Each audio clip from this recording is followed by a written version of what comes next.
I am so excited to share my recipe for really getting me to the next level of abundance with you. So the first thing it starts with is desire. And so you really need to have a firm understanding of what you envision for your life. How do you want to feel? Where do you want to go? How do you want to contribute? Really just digging into this desire so that you know what your blueprint for success really looks like. Now, this is going to be different for each and every one of us. What I get excited about might be different than what you do. The most important part is this is your authentic desire, not what everyone else expects of you, not what your parents thought you should be doing. So many people waste countless years of their life trying to please other people, and that is a big part of letting go. So take some time to really sit down and start in every area of your life. How do you want to feel personally? How do you want to feel in business? How do you want to feel about your finances? The way that you contribute in the world? How do you want to feel in your intimate relationship or with your other relationships? So really have a good understanding of what you desire in your life. Once you're done with desire, then we can move on to discipline. And so discipline is really the daily practices or the, goals that you have for yourself that are very action oriented. So if you think about discipline, it is how do you get yourself to do the things that you know are going to bring your desire in, even when you don't feel like doing them.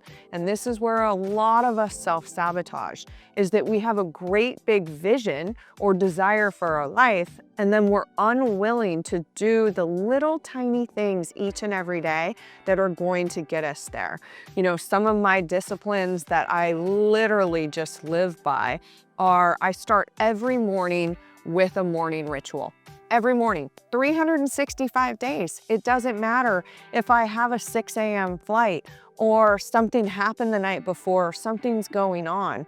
I consider my morning ritual the same way that you probably consider breathing and drinking water. I need it in order to put my emotional and physical well-being first. And so some of the things that I do in that morning ritual, I'm very faith-based, so I read the Bible, a devotional, I look at how I want to feel. I'm reminding my brain of what it should be focused on. I'm going to fire up that reticular activator in my brain so that as I see some of these things that I want to embody, like confidence or impact, I get to then watch some of those things happen throughout the day. I'm like, yes, man, I am grateful. I started my morning this morning on a call with John Maxwell. And if you don't know John, one of the most impactful leaders in the world. And so I am just really embodying gratitude for that right now. And so instead of just letting it just go by, I really just try to bring up that memory over and over again so that I stay in that state of gratitude all day long. And so other things that I do, I journal. I journal the things that I'm grateful for. I journal the things that I need help with and really just let it go and hand it over to what I believe in is a higher power. And then I meditate. And if I'm working on a book, which I am right now, I write. And then that's my everyday ritual before I check my cell phone. Brendan Bouchard, one of my mentors, calls our email other people's priorities. They start asking you for things. You might start your day off completely off if you don't do that. Another thing I love to do is make my bed. I don't know if you've ever seen, he's a Navy SEAL that talks about just, man, start off your day right. Get that hit of dopamine right out of the gates and do something, accomplish something. So you can create whatever morning ritual you desire for yourself. But again, we want to get those disciplines set. Other disciplines that I do, I really focus on language. I focus on the words that I'm saying. I believe that our words, we're always listening to as well. So if somebody asks me how I am, I'm not gonna say good. I'm gonna say fantastic. I'm gonna say blessed. I'm gonna say extraordinary. I'm gonna go for those higher level words so that I can already put myself into this state of feeling. For me, I don't wanna just feel good. Like good seems like pretty mediocre. And nobody ever wakes up and says, oh, I wanna live a mediocre, lazy day today where I just go off off my vision and off my desire and really just sabotage myself.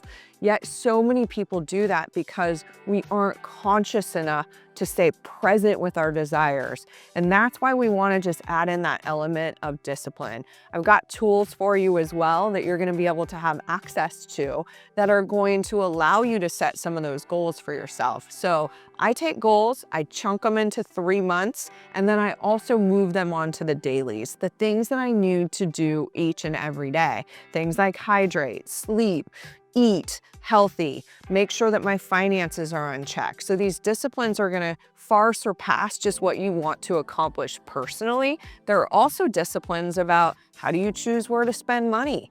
You know, for some of you, it might be workaholics. I won't tell anybody. You might need to be disciplined about fun and adventure. You might need to be disciplined about adding more uncertainty into your life, maybe going to new places a couple times a month. Because unfortunately, if you just keep doing the same things that you've always done, your brain's not gonna give you the same level of feel-good hormones that are gonna get you to the next level. The last thing that you need is really the right environment. So once you've got the desire, and you've got the disciplines, you also want to make sure that your environment is supportive of that. And so what do I mean by environment?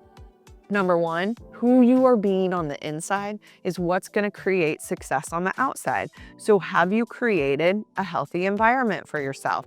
Do you surround yourself with like-minded people that hold you accountable and celebrate your success? Or do you need to remove some toxic vampires that are in there, sucking the life out of you?